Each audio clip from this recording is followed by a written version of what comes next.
Be Rad for Brad. That's the motto for an event raising money for a Cape Girardeau man working full time to support his family while battling stage 4 cancer. Jeffrey Bullard has his story.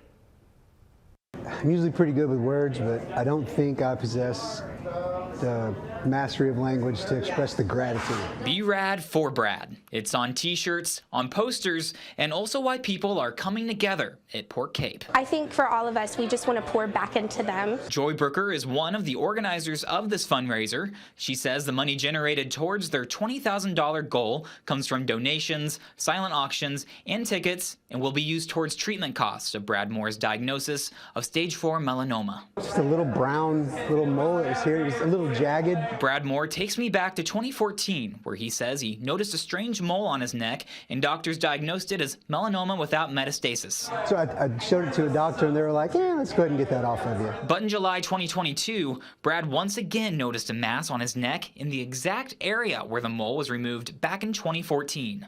I thought it was just cut it off and done. Then in October of 2022, he says a 25-minute procedure became a 2.5-hour-long surgery. After about, I guess it was an hour, the nurse comes out and she said, it's taken us a little longer than expected. Lucretia Moore is Brad's wife. At that point, I started kind of wondering what's going on. But as soon as Lucretia could speak to the surgeon, that's when she heard the news. He told me that it was a fatty deposit that he felt that was in his neck.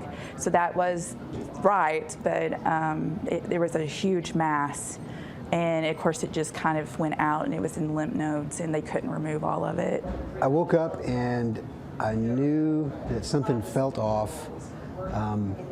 My wife came in, the doctors were coming in and checking on me, and they just were kind of looking at me like, do you need anything? It didn't feel like I just went in for a quick in and out. And then my wife came and said hello to me, and I could just see on her face. So I said, they found something, didn't they? And she goes, yeah, they did. And when they got in there and looked under it, they found the big melanoma. After that, Brad says he began immunotherapy to treat the remaining cancerous cells and nodules, only to find out in January his cancer had spread. I felt the same way you would, shocked. Now to today, the fight against this stage 4 aggressive metastatic melanoma continues. I don't have a choice to not fight. I don't have a choice to not keep going. I don't have a choice not to work. I do it for them. So I have a family that I love very much, that love me very much, that depend on me. In Cape Girardeau, Jeffrey Bullard, Heartland News. Organizers say they are hopeful to reach their monetary goal, but if you are interested in donating, you can find out how to do that by finding this story on the KFVS 12 app.